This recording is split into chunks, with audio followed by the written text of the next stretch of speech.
President Trump has ordered broad tariffs on all trading partners of the United States. Trump has told his economic team to devise plans for reciprocal levies on every country taxing US imports. The order will also hit non-tariff barriers like safety rules, which exclude US cars, and sales taxes, which increase their cost. Here's President Trump now speaking after he ordered the new round of tariffs. And on trade, I have decided, for purposes of fairness, that I will charge a reciprocal tariff, meaning whatever countries charge the United States of America, we will charge them. No more, no less. In other words, they charge us a tax or tariff, and we charge them the exact same tax or tariff. Abby Hall is an associate professor in economics at the University of Tampa. I asked her what this latest tariff announcement will mean. So in concrete terms, there's things that we can say and things that we can't say. So it's unclear precisely what is going to be included within these reciprocal tariffs. But in the context of the European Union, one thing that the president has been very specific about is that the value added taxes that are levied by the European Union, currently standing at 21.8%, are going to be matched by the United States. So we can anticipate that this is going to mean a lot more tariffs on the US side, but probably also a lot of tariffs from others too.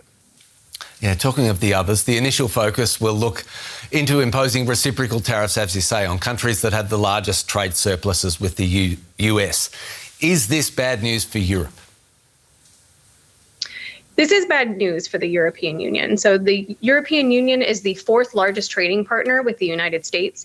Last year, they did about $1.3 trillion of trade, with the U.S. having about $267 billion more of imports from the EU than they had in exports. Now, here, Donald Trump, as he's discussing with other countries, is saying that these trade surpluses are unfair, that the United States has been taken advantage of. But this is simply not the case, and really fundamentally misunderstands what is happening with respect to a trade deficit. Day after day, something big is coming out of the White House almost daily at the moment. What about China? Do you sense something major is brewing on tariffs there? So the pace really is dizzying in terms of the just volume and the speed at which things are coming out of Washington, D.C. right now.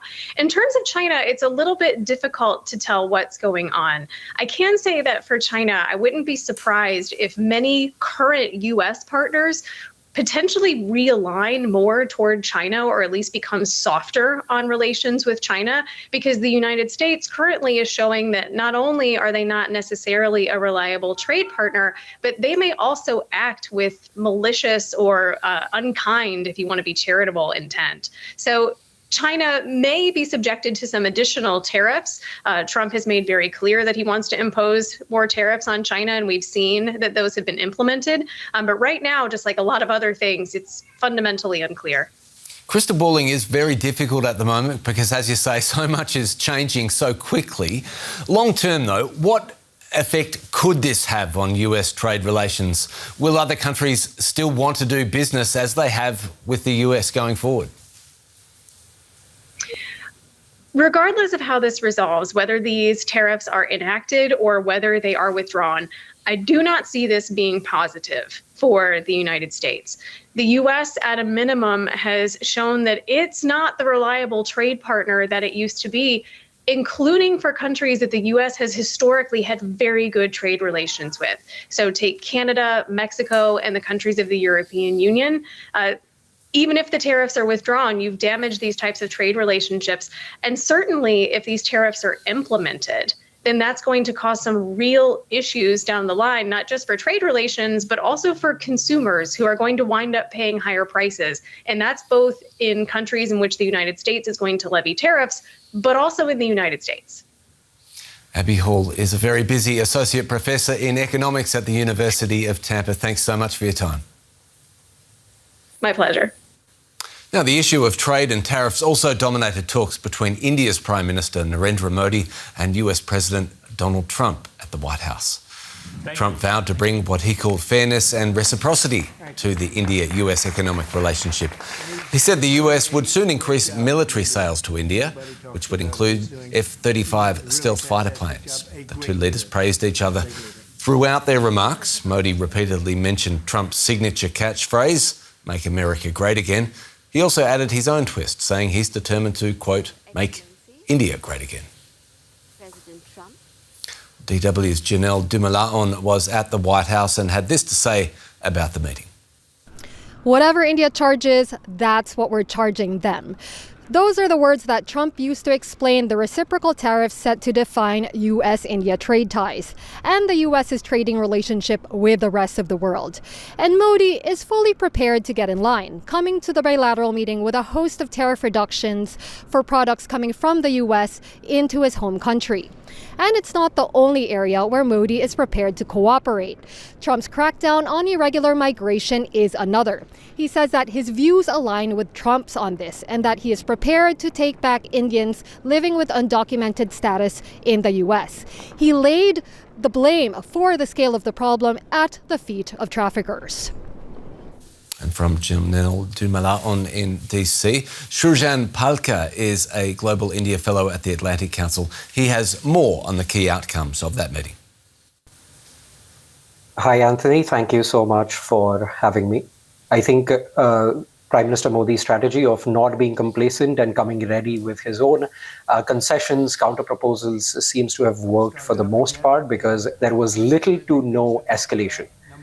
Trade and tariffs were obviously a concern for the Trump administration, but what we can say is that there will be conversation, especially the potential revival of a trade agreement between the US and India, plus the agreement that India will procure more American defense equipment further to adjust the trade balance is another good sign.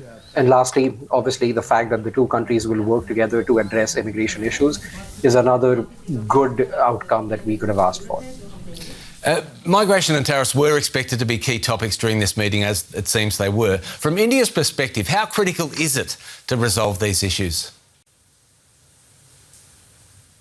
Well, if it is critical to the US administration, India will prioritize it. I think the Prime Minister showed that. Tariffs, there will be conversation and negotiation. With immigration, tackling illegal immigration, the openness that India has shown already is another good highlight.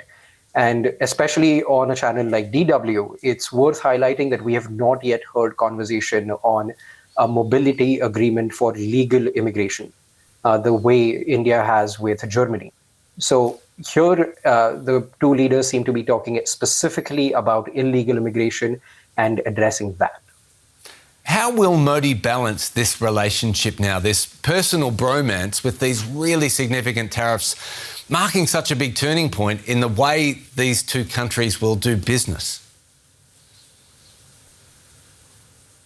Well, we at the Atlantic Council just came out with a few reports on the tariff announcements, specifically on India. What our fellow Mark Linscott has said is that it's not going to be a quick and easy tariff application. Now you'll have the US Trade Representative's Office and the Department of Commerce going into the depths of numbers and negotiations, and it will take at least a few weeks to many months to apply these tariffs. Where the bromance, as you're calling it, helps is that there will be conversation. Unlike with a few other countries, we can think that Prime Minister Modi and his team and President Trump and his team will come to the table regardless of what the conversation is on tariffs, and there will be negotiations, even if not immediately, at least by the end of the year. And that will be so with the priority list that India now has on tariffs and has shown so, and hopefully with a more amicable conversation. Yeah, and how does he plan to do that? Given the concerns over deportation flights and other tensions, they're mounting up. How does Modi plan to maintain a smooth relationship with the US, do you think? I think this is where the Indian foreign policy model works really well. It is a model based on consensus and issues. That is why India has been able to navigate some turbulent relationships in the last couple of years. And I think they will apply that here. You saw the foreign minister in Washington, D.C. twice after the US elections. Prime Minister Modi was among the first to speak with President Trump after his inauguration and is one of the first to come and meet him immediately. So I think India will first of all try to maintain that consistent visibility in the US and push for a bilateral consensus as much as it can. And lastly, the ground is quite fertile here. There are significant opportunities for big wins for both countries, for both administrations. There has never been a trade agreement between the US and India. The negotiations were started in the first Trump administration, were not continued by the Biden administration, and that revival in itself will be a big win for both of them. Sujan Palka, Global India Fellow at the Atlantic Council. So good of you to lend us your time. Thanks so much. Thank you.